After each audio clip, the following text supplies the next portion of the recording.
Golcast no ar. A bola já tá rolando na Copa do Mundo e por isso, durante esse período, o Golcast será especial. Tô até de amarelinho aqui, ó, em homenagem à nossa seleção. Vamos trazer assuntos relacionados ao Mundial, combinado?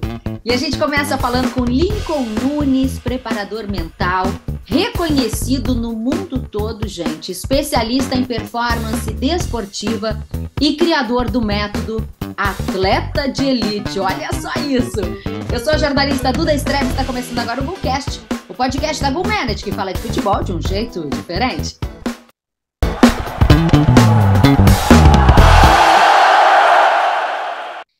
Já se inscreveu no nosso canal? Estamos no YouTube como Golcast GoManage. Toda terça tem um episódio novinho para você. Se inscreve e acompanhe o nosso trabalho. Participam do Golcast o presidente da GoManage e hoje vou ter que fazer uma saudação especial para o nosso amigo Norton Capel, jornalista, aniversariante do dia, Luiz Henrique. Pois é, tá quase me pegando, tá ficando velhinho ele. Tô mesmo. Obrigado pela lembrança, pelo carinho e mais um ano de vida completado aí, iniciando uma nova jornada. Prazer estar aqui, receber o Lincoln, uma alegria imensa poder fazer o Golcast hoje. Que legal, ele achou que ia ganhar folga no aniversário? Vai não, gente. A direção do Golcast é de José Pedro Villa-Lobos. Agora sim, deixa eu dar um alô pro Lincoln, nosso convidado. Tudo bem com você? Que elegância é essa, Lincoln? Poxa, não tinha como estar diferente, né, para estar fazendo aí esse programa tão especial, participando aí desse quadro tão importante, ainda mais nesse momento da Copa, né? Tinha que estar aí representando bem o Golcast, né? E Duda, obrigado aí pelo elogio, né? Obrigado pelo carinho também, pelo tempo, né? O Norton, obrigado pelo convite. Para mim vai ser um prazer estar participando nesse tempo com vocês, né? O Luiz Henrique. Vai ser um prazer estar com você também, aí, José Pedro Villa-Lobos também. É um prazer estar aqui compartilhando um pouquinho de conteúdo, né? E trazendo informações aí sobre preparação mental, comportamental, hábitos e várias outras questões relacionadas à performance esportiva, né? Lincoln, eu abri aqui falando de Copa do Mundo, né? Porque começou agora há pouco, a gente está ainda empolgado. E eu estava lendo uma notícia hoje do Neymar, que colocou uma estrelinha fake ali, provocou o mundo todo às vésperas aí da estreia da seleção brasileira. E eu fiquei pensando, o que o Lincoln faria nesse caso? Porque realmente, assim, foi impactante eu ver aquela notícia hoje e não lembrar de você, porque eu sabia que era nosso convidado. Como é que você vê essa notícia que acabou provocando o mundo, gerando um certo desconforto e muita gente chamando ele de arrogante, quando ele é a nossa esperança aí, a grande estrela da seleção brasileira? Legal, Duda. Vamos lá, vou passar um pouco a minha visão aqui. Lembrando que o que eu falo não tem verdade absoluta, é apenas a minha visão com base na minha experiência, né? A gente tem que, primeiro de tudo, entender que cada ser humano ele é único, né? E que cada pessoa lida de uma certa forma com determinada situação de um jeito diferente. A gente tem o Neymar, que tem aí grandes resultados ao longo da carreira. A gente sabe que ele é um jogador diferente, ele não é um jogador igual aos outros jogadores. E tem jogadores que são jogadores mais fechados, jogadores mais introspectivos, mais introvertidos, jogadores que preferem ficar fora dos holofotes e performam muito bem. Ao mesmo tempo, a gente tem outros perfis de jogadores. A gente tem perfis como o do Neymar, por exemplo, que gostam de estar nos holofotes, gostam de estar na mídia, gostam de estar ali causando de uma certa forma, e ele performa muito bem dessa forma também.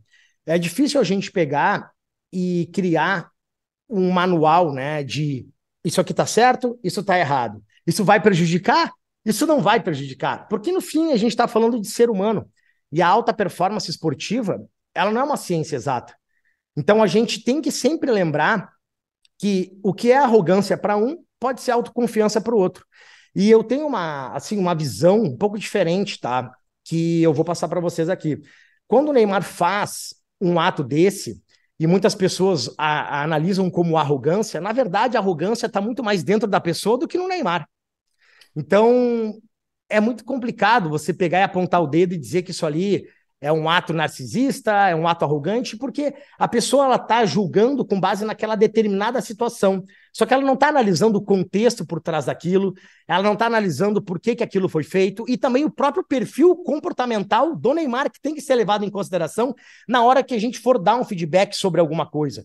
Então, assim, eu não vejo como um problema, vejo algo totalmente normal, ainda mais sendo o Neymar fazendo isso, né? Se fosse um outro jogador, sei lá, o Thiago Silva, né? Algum jogador que é um pouco mais fechado, um pouco mais retraído, um pouco mais na dele, até poderia, tipo, questionar alguma coisa, por que aquilo foi feito e tal, com base em que ele tá fazendo aquilo dali, porque não é uma coisa normal dele. Mas indo do Neymar, ele já mostrou várias vezes que ele pode estar envolvido em determinada situação e ele vai lá na hora e performa muito bem, entendeu? Então, basicamente, essa é a minha visão sobre esse ato do Neymar. Show de bola. Tudo bem, Lincoln? Tudo bom, meu querido? Tudo bom, Luiz? Tudo legal. Bacana te ter aqui com a gente.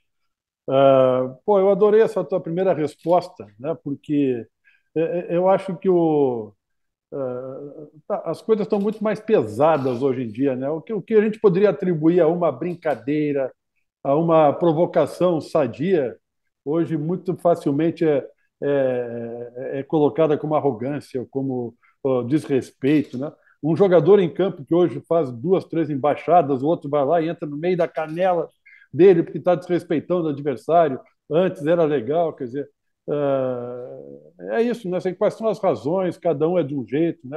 Os propósitos são diferentes. Eu acho que deixa rolar, né? Menos julgamento, eu acho que é legal. Mas o teu trabalho é com performance esportiva, né? Mas a grande maioria dos teus clientes, né, é ligada ao futebol, né? Ao futebol, são atletas de futebol. E eu vi uma entrevista tua, e até tu disse assim, olha, eu não lembro se tu disse até que não gostava de ser chamado de coach. Olha, eu não sou coach, eu não sou um psicólogo do esporte, embora até tenha formação, né? Então, você é um preparador mental e comportamental. Então, a minha primeira pergunta é no sentido de entender melhor isso, né? Qual é o diferencial do teu trabalho, né? Qual é o diferencial do teu método? Qual é o teu diferencial, né? Quando tu trabalha com o cliente para ter toda esse reconhecimento que hoje tu tens? Muito legal, excelente pergunta, Luiz Henrique, muito legal mesmo. E só trazendo, né, um aspas aqui antes de responder a tua pergunta por completo, hoje as pessoas têm muita dificuldade de separar o que é arrogância de autoconfiança, né? E assim, até para os próprios profissionais que trabalham e vivem disso, não é tão simples quanto parece. Imagina para uma pessoa leiga, né? Então, hoje as pessoas, de um modo geral, claro, não falando todo mundo, né? Falando, tipo, algumas pessoas, né? Elas estão vivendo um momento onde muito do que o outro faz acaba magoando e machucando ela, sendo que, na maioria das vezes, não tem nada a ver com ela. No caso, a pessoa que está tendo o ato, né, tendo aquela ação, mas sim a pessoa que está fazendo o pré-julgamento, né, daquela outra pessoa. Então, como que eu falo? Você não consegue enxergar no outro o que você não tem dentro de você. Então tem que ter muito cuidado quando a gente joga para fora, bota o dedo, critica e aponta que isso é aquilo outro. Cuidado, porque se você está enxergando isso de forma demasiada, pode ser que você tenha muito disso dentro de você. Então, na verdade, às vezes não tem nada a ver com o outro, não, tá? Tem a ver com você mesmo. Então, é melhor você olhar para dentro, analisar o motivo pelo qual você está criticando, apontando o dedo. Então, assim, é só uma reflexão que eu trago aqui, porque existe uma grande confusão, principalmente no mundo do futebol, quando o atleta ele fala, ele acredita que ele é muito bom, que ele acredita que ele é o melhor, isso dentro do mundo dele, da concepção dele, da mentalidade dele, aquilo para ele é uma verdade absoluta. E as pessoas têm muita dificuldade porque existe, né, um estereótipo de que o brasileiro, vamos falar do brasileiro para não falar do mundo inteiro, a gente tem que ser coitadinho, a gente tem que sofrer para poder ganhar, a gente tem que sofrer, a síndrome do guerreiro, né? Muitas pessoas têm aquela síndrome do guerreiro, que é diferente do arquétipo do guerreiro. A síndrome do guerreiro é aquela síndrome de que, tipo assim, ninguém pode ter sucesso se não tiver que se ralar, tipo assim, tipo, sangrar no campo de batalha. E mesmo assim, mesmo às vezes você sangrando, as pessoas ainda criticam que você está tendo sucesso e você está, tipo, colocando para fora aquilo que você está vendo no dia a dia. Hoje as pessoas não podem mais elas não podem mais acreditar que elas são boas em alguma coisa. Se você fala que você é bom porque você tem resultado e porque você acredita de verdade que você é bom, você vai ser crucificado, vai ser cancelado. Então hoje a gente vive um momento muito delicado, onde as coisas têm uma proporção diferente de lá de trás, né? Então, passando essa questão, né, sobre essa pergunta excelente que você fez, né? O que é um coach, o que é um psicólogo, né? O que acontece é o seguinte, Luiz, né, pessoal que está assistindo aqui a gente, né? O coach, ele nada mais é do que um profissional que trabalha com uma metodologia específica chamada coaching.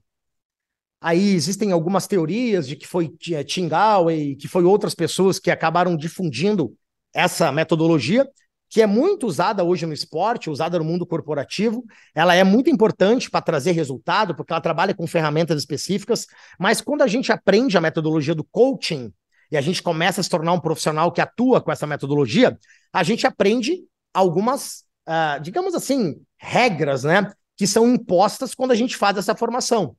Por exemplo, coach não dá direcionamento. Coach só trabalha com perguntas poderosas para extrair o que o cliente tem de melhor dentro dele. O coaching parte do pressuposto que o cliente ele tem todas as respostas dentro de si.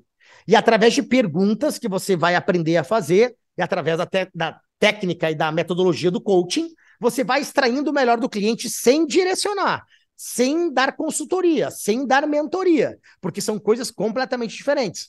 Então, quando eu comecei a fazer essa formação de coaching, e eu me tornei um coach, eu fiz várias formações dessa área, eu sou master coach, né, que como se fosse uma pós-graduação, entre aspas, né, que não é uma pós, mas só para ter uma analogia, para ficar mais fácil, uma pós-graduação do coaching, eu sou master coach, né, eu entendi que essa metodologia ela era muito limitada para trabalhar com o que eu gostaria. Ela era muito boa, poderosa, ela ajuda demais, ela é importante em alguns momentos, só que logo na primeira formação eu já entendi que eu precisava de algo a mais. Então eu fui buscar o algo a mais. Então eu fui para psicanálise, eu fui para filosofia, eu fui para hipnose, eu fui para PNL, eu fui fazer formação de análise de perfil comportamental, e eu fui fazendo várias e várias formações. Hoje eu tenho mais de 25 formações na área do desenvolvimento humano. Sabe por quê? Porque eu entendi que cada formação era muito importante, mas todas elas eram incompletas para trabalhar com a performance esportiva. Então eu tive que buscar respostas em outras formações. E eu não acho justo e não acho certo, Luiz, pegar e dar uma chancela e dar um carimbo nas minhas costas ou na minha testa, dizendo que eu sou um profissional que muitas vezes eu nem atuo como coach. Às vezes eu faço um processo de 6 meses com um atleta e eu mal aplico as técnicas de coaching. Então, como que eu vou criar um estereótipo, uma chancela de que eu sou um profissional que eu nem aplico essa ferramenta? Hoje Agora, as eu pessoas... tô curiosa, que técnicas você usa?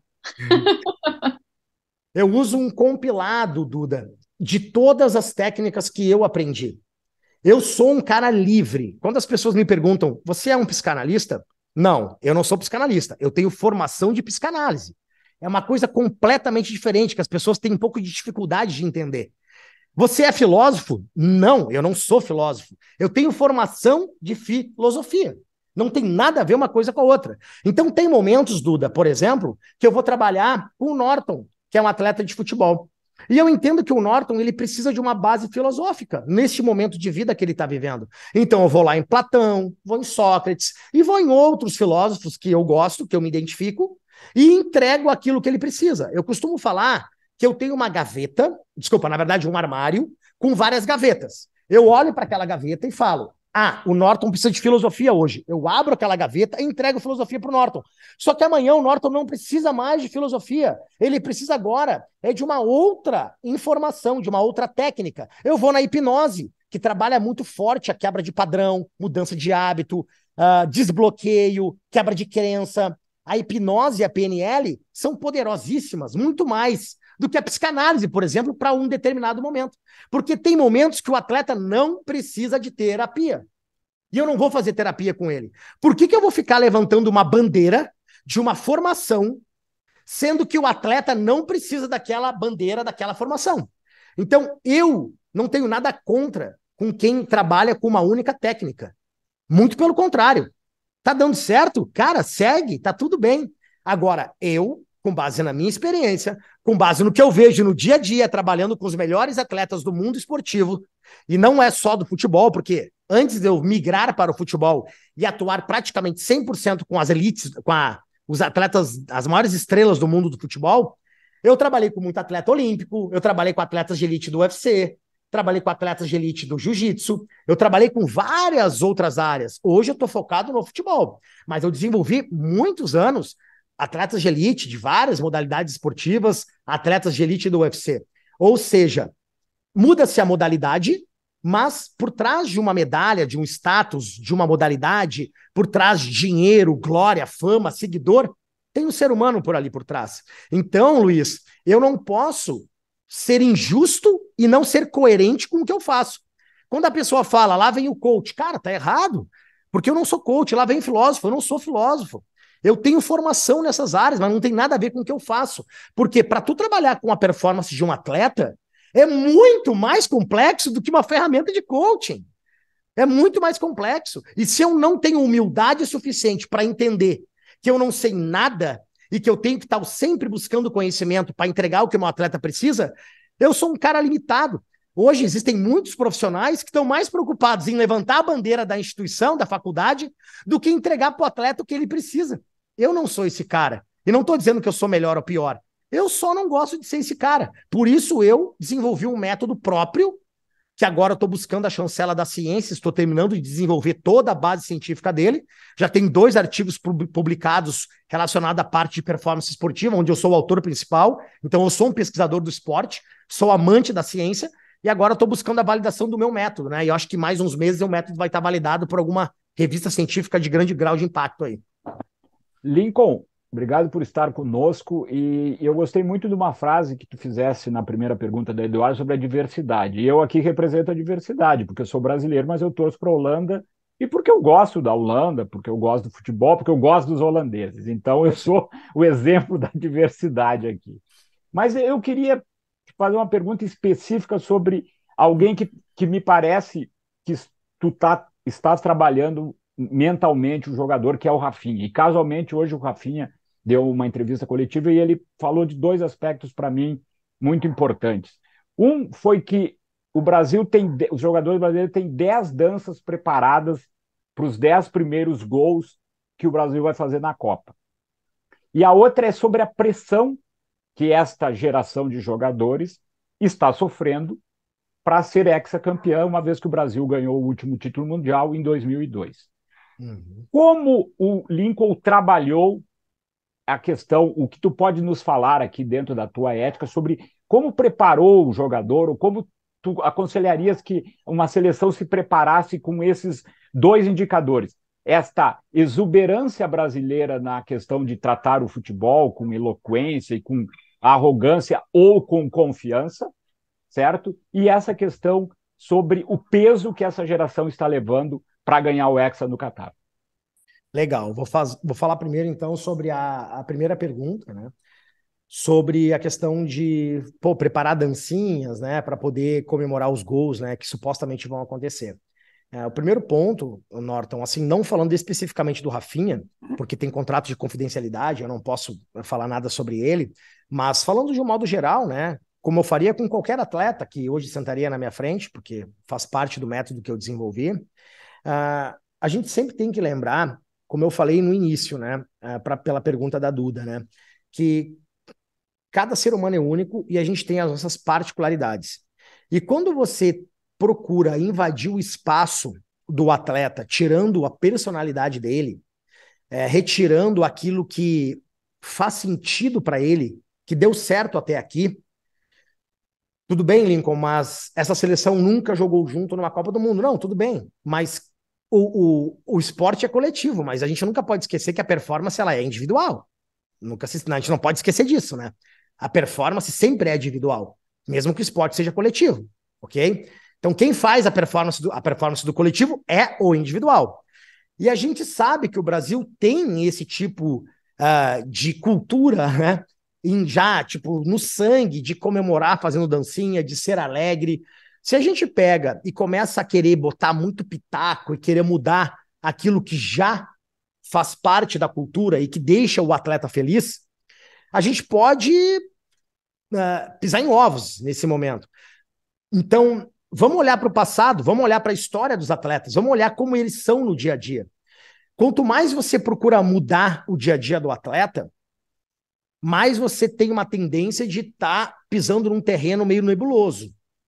Então, é complicado você chegar e dizer, cara, todo mundo tem que ser sério, não pode ter brincadeira, né? Teve repórter criticando que o Paquetá levou o filho para concentração. Pô, você não pode ficar 30 dias sem ver o filho, porque você vai morrer. Então teve repórter falando isso, né? E até foi meio escorraçado por outros repórteres aí, porque ele meteu o sarrafo aí no Paquetá, porque o Paquetá estava com o filho dele começou a chorar, e o Paquetá foi lá, tipo, parou o treino ali, foi lá dar uma atenção pro filho, né? Então, assim, a gente tem que ter muito cuidado de colocar uma verdade absoluta naquilo que a gente não tem certeza. A gente sempre tem que deixar o atleta solto. A gente tem que entender que o atleta tem limites que ele não pode passar, obviamente, né? Agora, porque o atleta gosta de ir pra balada, ele vai virar à noite todos os dias na Copa do Mundo e vai jogar virado. Porra, é óbvio que a gente tem que ter limites, né? A gente tem que respeitar uma linha que não pode ser ultrapassada. Agora, quando não ultrapassa essa linha, quando está dentro dos limites éticos de uma performance num contexto geral, eu não vejo problema com relação a isso, eles programarem essas dancinhas para poder já lá na frente, até porque, se a gente for olhar com olhos da ciência, a gente está trabalhando de uma certa forma, mesmo que de forma inconsciente, um processo de mentalização aí. Porque eles estão fazendo, né, aquele movimento do gol dentro da mentalidade deles, e quando o gol sair, a gente vai executar determinado movimento de dancinha. Então, se a gente for olhar pelos olhos da performance, isso tem performance aí.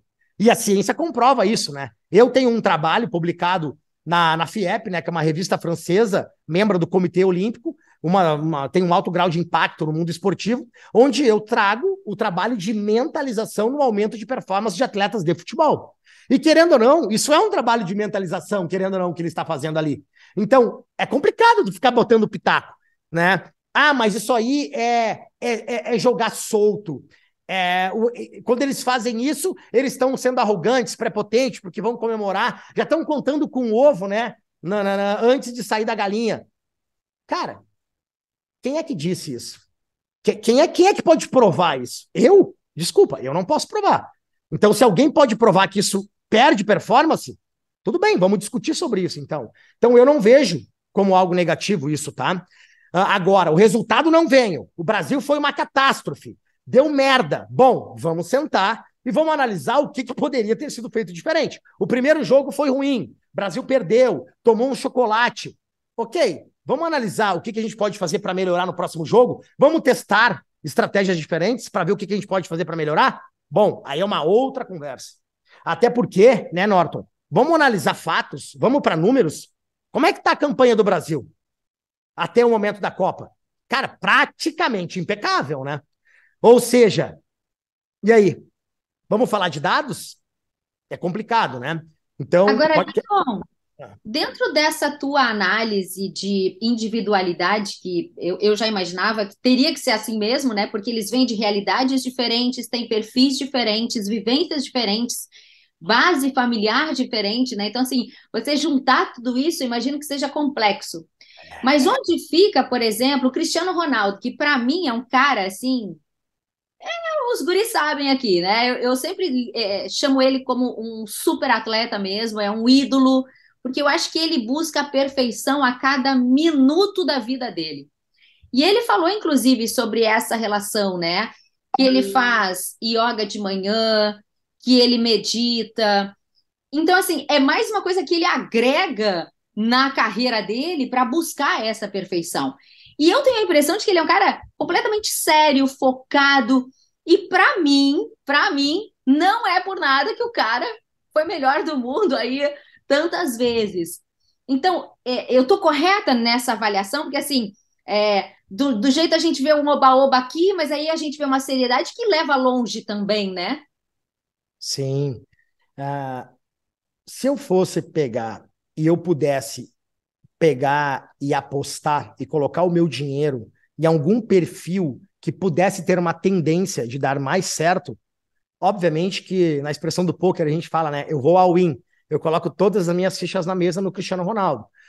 Por ele mitigar riscos. A vida é sobre probabilidades. Isso serve para o negócio, serve para performance esportiva, serve para qualquer área da vida. Você não tem certeza de nada, a não ser nós aqui, que nós vamos partir para um plano espiritual diferente em algum momento. É a única certeza que todos nós temos. Então, pegar e dizer que todos os atletas podem ter sucesso com uma rotina e uma mentalidade do Cristiano Ronaldo é complicado. Agora, dizer que as chances talvez sejam maiores, pode ser que sim. Então, tem atletas que vão performar melhor na dor, que vão performar melhor com pressão, sendo totalmente focados como o Cristiano. Tem atletas que precisam ter mais flexibilidade, precisam ter mais algumas fugas, digamos assim, de prazeres momentâneos para que ele possa performar melhor amanhã. Se você for me perguntar sobre o Neymar, eu vou te dar a minha opinião sobre ele.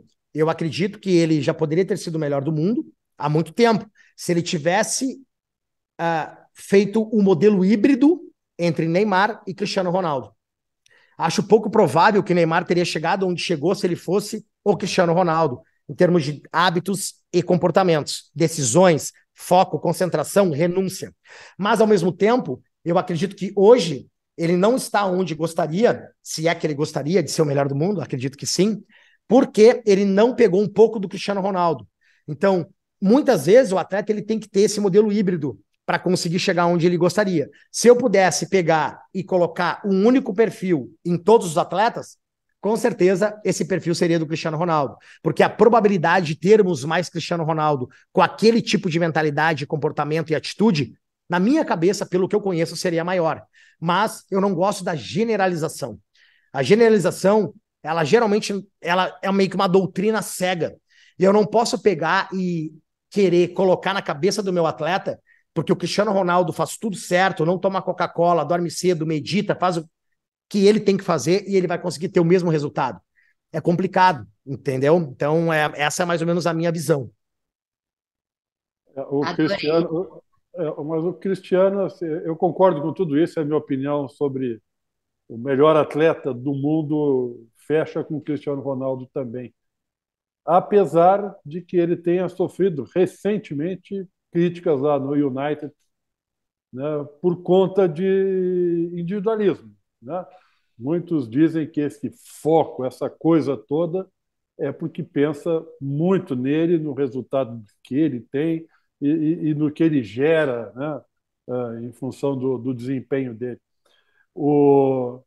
Eu imagino que tu seja mais procurado por atletas do que, eventualmente, procure atletas para oferecer o teu trabalho, né? Em função do reconhecimento ao teu trabalho, eu imagino que eles te procuram. E você falou aí que abre o teu armário lá, pega, escolhe uma gaveta, escolhe não, né? Seleciona a gaveta mais adequada para entregar o que ele precisa. Mas se ele te procura, eu imagino que ele já vem dizendo o que ele acha que ele precisa. E na maioria das vezes ele está correto ou o diagnóstico depois mostra que ele está... Não, não é isso que você precisa. Você precisa de outra coisa. Muito legal essa pergunta, muito legal mesmo. Acontece que muitas vezes o atleta que me procura, e sim, respondendo hoje a tua pergunta, sou muito abençoado por Deus, por ter os atletas, né, de alto nível me procurando. E respondendo a pergunta sobre isso, o atleta, muitas vezes, Luiz, ele sabe o que tem que mudar quando ele já está me procurando. Ele sabe que ele tem que fazer mais gols, que ele tem que voltar a ser titular, ele sabe que tem alguma coisa incomodando ele. Só que o que está causando, né? Ele sabe a causa, mas ele sabe o efeito, mas não a causa. Na maioria das vezes ele sabe o efeito, mas não a causa. Para não dizer, eu acho que 100% das vezes. Então, ele 100% das vezes, pelo menos agora que estou tentando, fazendo, né, voltando aqui na minha memória, acredito que é 100% das vezes, ele não tem noção do que está impedindo ele de performar em alto nível, de voltar a performar. E eu tenho que fazer uma anamnese, fazer uma sessão profunda, detalhada, às vezes 2, 3, 4 sessões profundas, longas e detalhadas para fazer um diagnóstico, né? Para conseguir imaginar por onde eu tenho que começar. Porque quando o atleta senta na minha frente, eu não tenho ideia do que vai acontecer, muito menos o que ele vai dizer. E muito menos o que está impedindo ele de performar. Então, um atleta, ele sabe que tem que melhorar, ele sabe que tem que performar, mas ele não sabe por onde começar. Cabe a mim, como um estrategista de performance, o termo preparador mental esportivo é o que mais eu encontrei que se encaixou, mas amanhã eu já posso mudar esse termo, ou posso até nunca mais usar ele. Hoje eu me vejo mais como um estrategista de performance esportiva do que um preparador mental, sabe por quê? Porque às vezes, Luiz e pessoal, o atleta senta na minha frente, eu acho que ele está precisando de algo mental, que ele está precisando melhorar a autoconfiança, que ele está precisando trabalhar a autossabotagem, que está forte, ele está precisando trabalhar a crença, só que na verdade, e ele também acha isso, ele não precisa nada disso, sabe o que ele está precisando? Ele só está precisando ajustar a rotina dele. Os hábitos dele estão completamente trabalhando contra a performance dele. Ele está dormindo mal, ele está comendo mal, ele não está suplementando, ele tem uma rotina tóxica dentro do relacionamento dele, ele não está trabalhando a comunicação, ele é um atleta que, por exemplo, né, trazendo a analogia do Cristiano Ronaldo, ele é muito competitivo, só que tem 2 tipos de atletas, tá? O que tem a competitividade sadia e a competitividade tóxica. Qual que é a tóxica? É aquela que você quer o resultado a qualquer custo e qualquer preço. Você quer passar por cima de todo mundo, você não quer nem saber se você tem amigo, se você tiver que, machucar o colega, você vai machucar numa jogada, se tiver que ficar sem amigo e brigar com todo mundo no treino para ter aquele resultado, você vai ter. É o atleta que não aceita perder em hipótese alguma e deixa de ser competitivo, sadio, e começa a ser competitivo tóxico. Por que tóxico? Porque ele contamina todo o ambiente, inclusive ele também. Que talvez seja isso, né, que estavam referindo o Cristiano Ronaldo. Às vezes um nível de competitividade do Cristiano Ronaldo não é tão simples você separar a competitividade sadia da tóxica, porque às vezes sai natural, sai de forma, sabe, é tão natural ele não querer perder, ele não aceitar perder, eu chamo isso de um inconformismo natural, um inconformismo interno, que às vezes ele acaba colocando os pés pelas mãos, acaba sendo rude com os colegas, acaba passando por cima dos colegas, falando alguma coisa que o colega não gosta, entrando de uma forma mais agressiva numa jogada que não precisava. Então, é muito importante o atleta entender isso e saber mapear. Por isso que, às vezes, o atleta ele vem achando que é algo e, na verdade, é algo completamente diferente. Por isso que é complicado criar uma chancela para o que eu faço. Porque, às vezes, eu estou trabalhando algo que não tem nada a ver com a parte mental do atleta. Por exemplo, às vezes o atleta está no banco de reserva, ele está sendo escorraçado pela torcida, pelo próprio diretor executivo do clube, pelo dirigente do clube, pelo presidente do clube. Ninguém mais quer ver o atleta pintado de ouro, porque, sei lá, está jogando mal, foi para balada, cometeu uma gafe num jogo importante, e aí acabaram perdendo o jogo e todo mundo quer a cabeça do atleta. Na maioria das vezes, o atleta não precisa, esse tipo de atleta não precisa de um apoio psicológico. Ele precisa de estratégias claras e objetivas para ele voltar a ter o carinho da torcida, para ele voltar a performar em alto nível. E às vezes não tem nada a ver com preparação mental. Eu tenho que fazer toda uma jogada inteligente, estratégica, ir pela direita, como a gente chama na psicologia, para conseguir fazer com que esse atleta volte à titularidade, já que está todo mundo querendo matar o cara. Entenderam? Então, não tem nada a ver com preparação mental, tem a ver com uma estratégia de comunicação, tem a ver com uma estratégia de persuasão, de persuasão, de negociação. Olha a quantidade de stack de habilidade que eu tenho que ter para entregar o que o atleta precisa. Não é tão simples quanto parece. Lincoln, uma pergunta relativa à Copa. Vários jogadores, vários atletas de renome acabaram fora da Copa. Sim. Por lesões. Benzema é o caso mais evidente, né? O eleito o melhor jogador do mundo. O Mané de Senegal. O próprio Felipe Coutinho do Brasil, que é alguém que acho que trabalha contigo, me parece que tem nas tuas relações profissionais. Eu queria saber, sob o ponto de vista do atleta, a frustração de não chegar ao ápice da carreira, né, que é disputar uma Copa do Mundo, e em relação ao grupo de jogadores. A perda que uma liderança traz para um grupo de jogadores num momento tão especial para todos. Como é encarado isso para quem cuida dessa parte toda aí que tu está nos dando essa aula maravilhosa? Massa demais. Que pergunta top essa aí, Norton. Cara, o que eu vou te dizer? É muito doído, cara. É muito pesado esse momento. A gente sempre tem que lembrar que por trás de uma performance extraordinária, né? De um status de glória e fama, de altos salários, seguidores, manchetes, a gente tem um ser humano ali, né? E muitas vezes a torcida, ela esquece disso. Na hora de cobrar, na hora de botar o dedo na cara, esquece que tem um pai de família ali, tem um amigo, tem um trabalhador, né, que tá ali fazendo o melhor pela performance dele. E é inegável, cara, que esse momento é um momento de luto, né? Salvo alguma exceção que eu não conheço. É um momento de luto muito forte, porque tu imagina, a pessoa se prepara a vida inteira para aquilo dali. Ela está sendo relacionada entre os 26 melhores do mundo, sendo que da posição dele, sei lá, vamos botar 2, 3, às vezes, só tem 2, às vezes, de uma posição, tem 3 de uma posição. Então, tu imagina, do mundo inteiro de atletas daquela posição, 3 vão ser chamados, um exemplo, né? E ele está entre os 3. E ele não vai conseguir participar por uma lesão que antecedeu a Copa, ou até mesmo durante a Copa, como o caso do Benzema. Então, é óbvio que isso causa um impacto muito forte na carreira do atleta. E se o atleta não tiver um trabalho psicológico, ou se ele não for muito forte já mentalmente por natureza, ou se ele já não vem fazendo um trabalho antes disso, as consequências podem ser severas. As consequências podem ser eternas, inclusive. Então, tem que ter muito cuidado com um momento desse. Por mais que eles sejam atletas que talvez já estejam acostumados a ficar fora de competições importantes por algum tipo de acontecimento, a gente está falando da Copa do Mundo, que é o maior evento do mundo, né? Ele e a Champions League. Ou seja, tem que ter um cuidado especial mostrando para esse atleta, por exemplo, né, algumas coisas que eu faria, né? Mostrando que nesse momento eu gosto muito de me apegar no espiritual. Parte do meu método existe o pilar espiritual. E eu não consigo negar isso, eu não consigo tirar isso da minha frente.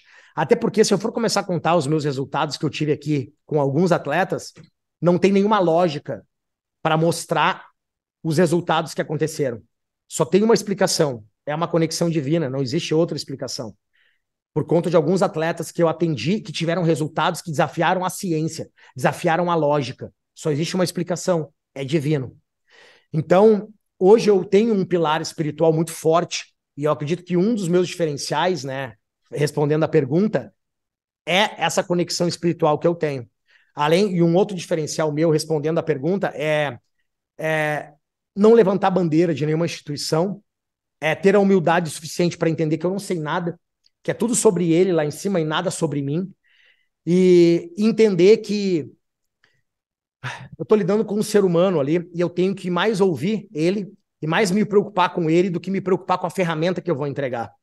Eu não sei te dizer se eu tenho algum diferencial, sendo bem, bem sincero, porque eu só sou o que sou e simples assim, eu só vou lá e faço o que tem que ser feito. Se isso é um diferencial, eu não sei te dizer. Não sei. Eu não sei te dizer porque para dizer que eu tenho um diferencial, eu tenho que dizer que eu sou melhor do que alguém, talvez, na minha cabeça. E eu acho de longe que eu sou melhor do que alguém. Não acredito nisso. Eu só acredito que quando eu estou sentado com um atleta, Deus me guia para que eu consiga extrair do atleta o que ele tem de melhor. Se isso é um diferencial, pode ser. Se não for, também não sei. E Lincoln, e sobre a questão do grupo, como administrar isso no grupo, a ausência de um atleta de peso, que é líder de um grupo, num momento desses? Boa. Só finalizando a última pergunta, a primeira pergunta. Então, o atleta que está passando por esse momento, ele precisa procurar ajuda, na minha opinião. E às vezes não precisa nem ser ajuda de um profissional. Às vezes de uma pessoa que ele confia, que tem um discernimento legal para trazer um amparo, né, para esse momento de luto. O atleta tem que viver o luto, na minha opinião, tá?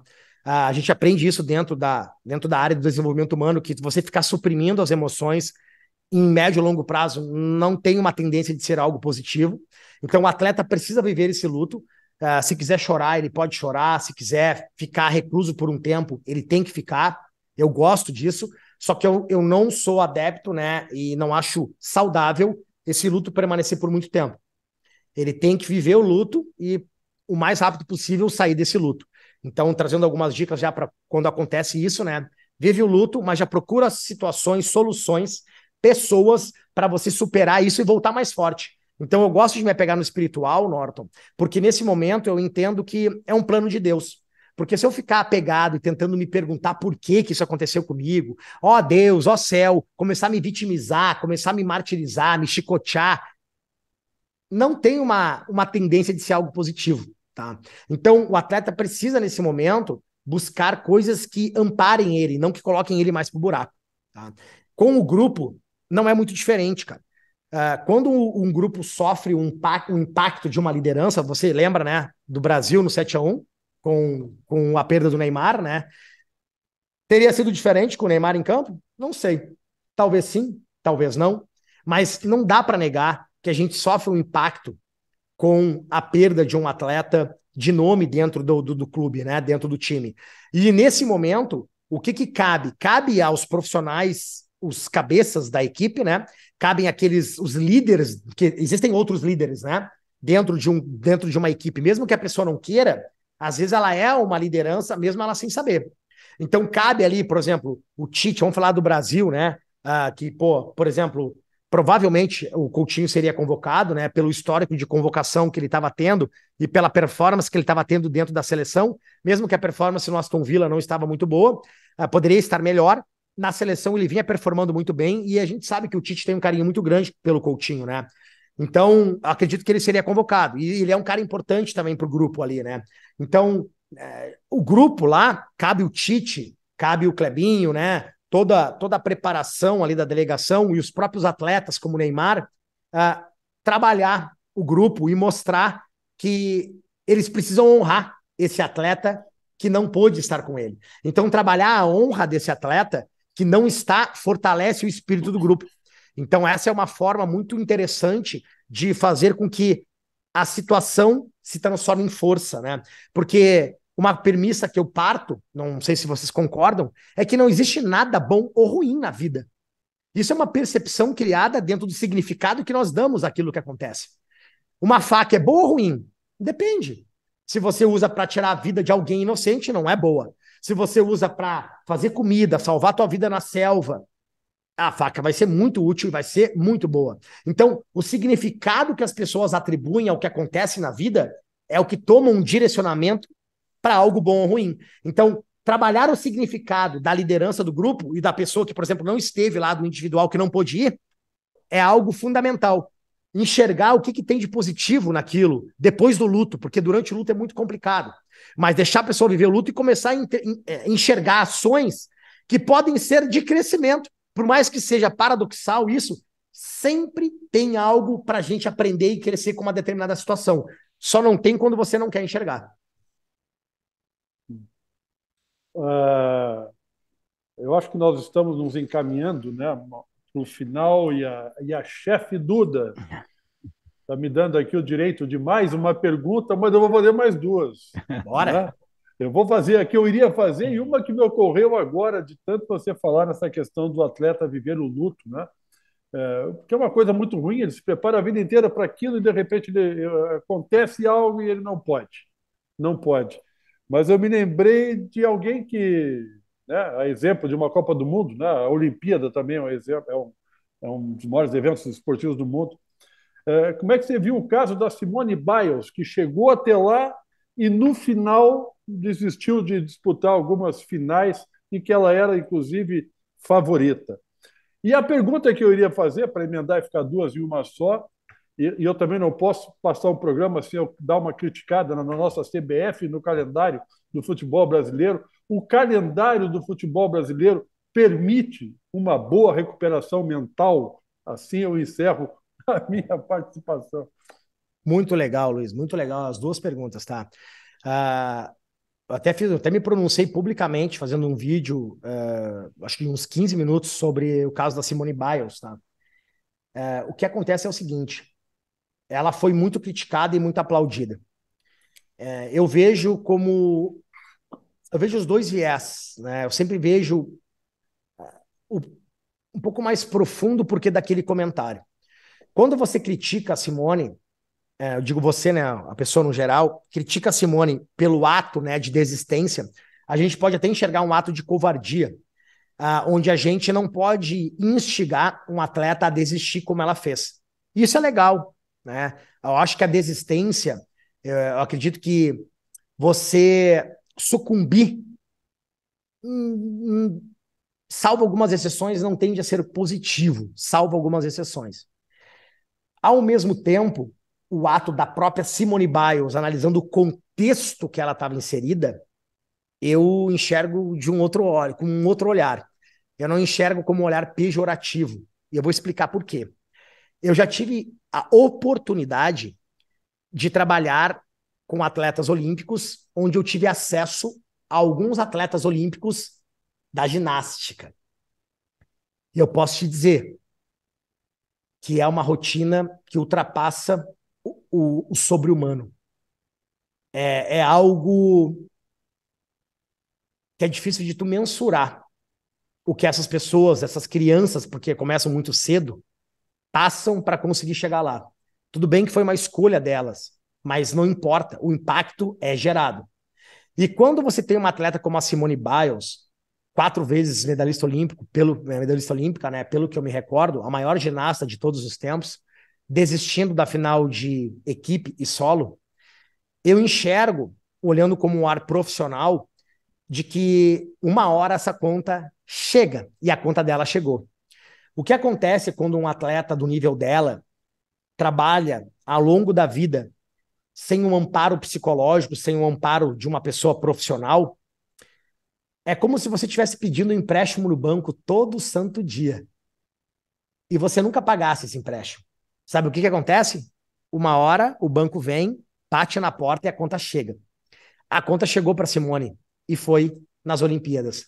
Poderia ter sido em uma outra competição, mas foi nas Olimpíadas. Então, o que acontece hoje é que no mundo esportivo, os atletas, até por ter esse estereótipo de super-humano, eles negligenciam algo que é fundamental, que é o trabalho mental, que é o gerenciamento emocional. O atleta esquece que o corpo só é comandado pelo cérebro. O corpo executa aquilo que o cérebro tá falando. Então não existe como separar corpo da mente. E eles treinam o corpo de forma exaustiva, levando ao limite e ao sobre-limite todo o santo dia, durante inúmeros e inúmeros anos, só que eles não cuidam e não dão sequer 10% da atenção que eles dão para o corpo para aquilo que gere o corpo. Então, quando uma mente está quebrada, naturalmente o corpo pode estar quebrado também, porque corpo e mente eles estão conectados. E hoje a ciência comprova que a lesão mental gera a lesão física, e a lesão física pode gerar a lesão mental. Então, o que aconteceu com a Simone, olhando de forma mais superficial, porque eu não conversei com ela, não tive acesso ao que aconteceu com ela, tendo acesso ao que todo mundo teve, e com um olhar profissional, para mim está muito claro. A conta dela chegou. E tem atletas que conseguem lidar, que a conta no banco ela é mais gorda, né? Ele tem mais crédito no banco do que outras pessoas. Então, ele consegue lidar melhor por mais tempo com uma pressão daquelas. Tem gente que sequer consegue pedir 2 meses de empréstimo que já está fora. Então, o que aconteceu com a Simone foi isso. Eu não acredito que foi um ato de desistência, nem um ato de covardia, como muita gente falou, criticando ela porque passaria um mau exemplo. Na minha opinião, ela foi fundamental para criar uma nova onda de atletas que começassem a cuidar da parte mental, porque eles negligenciam algo tão fundamental que não deveria ser negligenciado. Se mais atletas cuidassem da mente desde o início, tivessem um profissional capacitado, em primeiro lugar, eles ganhariam mais dinheiro, que é o que a maioria deles tanto busca. Trabalho mental bem feito por um profissional capacitado, ele traz dinheiro para o bolso do empresário, para o bolso do atleta. Ele faz com que o atleta seja mais reconhecido, porque ele vai performar melhor. E hoje a gente sabe que a performance está muito atrelada ao sucesso financeiro do atleta. O atleta vai ter uma carreira mais longeva, e hoje a ciência comprova isso, não é eu que estou falando. Então, o atleta que trabalha a parte mental, ele tem uma felicidade dentro daquele sistema que muitas vezes é muito desafiante, muito mais ativa do que um atleta que não tem um gerenciamento emocional. E a gente está, hoje, a ciência comprova que Shao Acor, por exemplo, né, um grande pesquisador, Shizar Chamini também, um professor de Harvard, um professor de Stanford, né, eles comprovam que a felicidade constrói o sucesso. E não é o contrário, o sucesso que constrói a felicidade. Ou seja, quando o atleta está feliz naquele ambiente, ele está performando melhor. Então, é isso que eu acredito da Simone Biles. A conta chegou e talvez, né, se ela tivesse tido um amparo emocional, eu não sei se ela teve ou não, ela não teria chegado naquele copo que um dia, né, uma gota faz ele transbordar. E qual era a outra pergunta mesmo? O calendário do futebol brasileiro permite uma boa recuperação mental? Não, nem mental e nem física. Não, volta, vou responder. Sim e não. E eu vou te explicar por quê. Quando o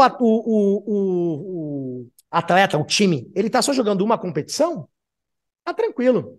Agora vamos pegar um Flamenguinho aí, vamos pegar um Flamengo, vamos pegar aí um Atlético Mineiro, né, ganhando tudo lá. Os caras jogam 2, 3, 4 competições ao mesmo tempo. Não há performance mental e física que aguente isso aí. Então, os técnicos são obrigados a, tipo, abrir mão do melhor time para determinada competição para poder preservar a saúde física e mental do atleta. O Flamengo faz isso o tempo inteiro e fez isso grandiosamente agora, né? Porque a gente pode não gostar das pessoas, pode não gostar do método, mas ninguém pode negar resultado, né? E o Flamengo veio aí para mostrar resultado. Ou seja, o trabalho, né, executado por todo o staff do Flamengo foi um trabalho de eficiência, porque mostrou resultado na Copa do Brasil e na Libertadores. Só que não é tão simples quanto parece. Quando tem um time que é time competitivo, pegando ali os 5, 6, 7 times maiores do Brasil, esses caras, eles têm desafio absurdo no dia a dia. Por quê? Porque o calendário brasileiro, ele é muito puxado, ele não é inteligente, e automaticamente ele faz com que os atletas ou estourem na lesão, estourem no emocional, ou estourem na performance ali, que é não ter um resultado que poderia ser um resultado muito melhor se o calendário fosse jogado de um jeito um pouco mais inteligente, entendeu? Então é isso que eu acho do calendário brasileiro. Para time que quer ser competitivo e tá sempre nas cabeças, esse aí tá ralado, pode ter certeza. Muito bem, meninos, já estamos aqui ó, com o tempo estouradinho, mas olha que aula, que legal esse bate-papo. Preciso fazer uma rodada aqui de Copa do Mundo, jogo muito rápido, só para saber das impressões de vocês nesse start. Vou começar com o Norton Capel, aniversariante. Hoje ele começa, então, esse nosso jogo. Algum momento da Copa que te chamou a atenção até o momento, Nortinho? Jogo muito rápido, hein? Sem dúvida, a Inglaterra se ajoelhando hoje no jogo contra o Irã, em protesto, né, pela FIFA não permitir que os capitães das seleções jogassem com a One Love. Eu admirei, achei uma atitude fantástica. Meus parabéns para a Inglaterra, que ajoelhou e mostrou que a Copa tem que ter inclusão. Lindo, fiquei arrepiada aqui, né? Não, uma polêmica aí com a abraçadeira. Luiz Henrique. Olha, Duda, eu não havia pensado, não sabia que estava dessa surpresa. Eu vou pegar carona no nosso programa e vou pegar carona no atleta mais bem preparado mentalmente de todos. Não é à toa que ele acaba de chegar a meio, né, bilhão de seguidores nas suas redes sociais, né? Cara preparado tem performance e performance traz exemplo e exemplo gera seguidores. Então, parabéns ao Cristiano. Perfeito, Cristiano Ronaldo, 500 milhões de seguidores no Instagram. Tô aqui, ó, chocada, mas assina embaixo porque ele é o cara. Desculpa aí. Vamos lá, Lincoln, rapidinho aí para mim. Uma imagem, alguma coisa que te chamou atenção até agora na Copa? Eu acredito que a beleza da abertura, todo o cuidado, né, para fazer um espetáculo, a própria comunicação, né, do Morgan Freeman no início, falando de igualdade, né?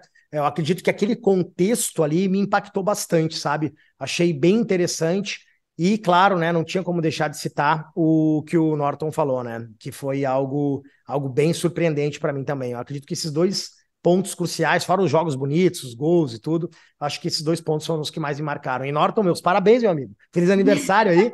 Deus te abençoe sempre aí, cara. Que possa te dar muita saúde aí, muita felicidade muito na carreira aí. Muito obrigado pelo carinho, Lincoln. Muito obrigado mesmo. Muito Eu estou bom, muito feliz gente. em estar fazendo esse programa hoje aqui. O meu grande presente é aniversário. Legal. Ai, que amor! Vou acrescentar uma imagem que me chamou a atenção: as iranianas chorando no estádio de futebol por permitirem a elas assistir a um jogo de futebol. Sensacional. Gente, assim, cortou meu coração, fiquei muito feliz de ver aquela emoção realmente delas podendo assistir a um jogo de futebol que a gente adora, né? E por isso estamos aqui nesse nosso GoCast. Com isso encerramos, Lincoln. Tudo de bom para você aí, brigadão. Tá elegante demais, viu? Na próxima eu vou vir aqui, ó. Na estica. Obrigado, viu? Muito obrigado, foi um prazer. Obrigado por fomentar, né, um assunto tão importante que pode, às vezes, mudar a vida de uma nação, a vida de uma família, a vida de um atleta. Fico muito feliz de ser convidado por pessoas como vocês para poder falar um pouquinho aí sobre a importância, né, de o atleta cuidar um pouquinho das emoções, né? É muito importante isso aí. Foi uma honra para mim. Legal, uma ótima Copa para todo mundo. E esse foi o nosso GoCast, o podcast da GoManage, que fala de futebol de um jeito diferente. Lincoln, já se inscreveu no nosso canal? Estamos no YouTube como GoCast GoManage. Toda terça tem um episódio novinho para você, hein? Se inscreve lá e acompanha. Beijo para você. Como estou assistindo também. Demorou, é isso aí. Eu faço que nem o Lincoln então, gente. Beijo, a gente se vê.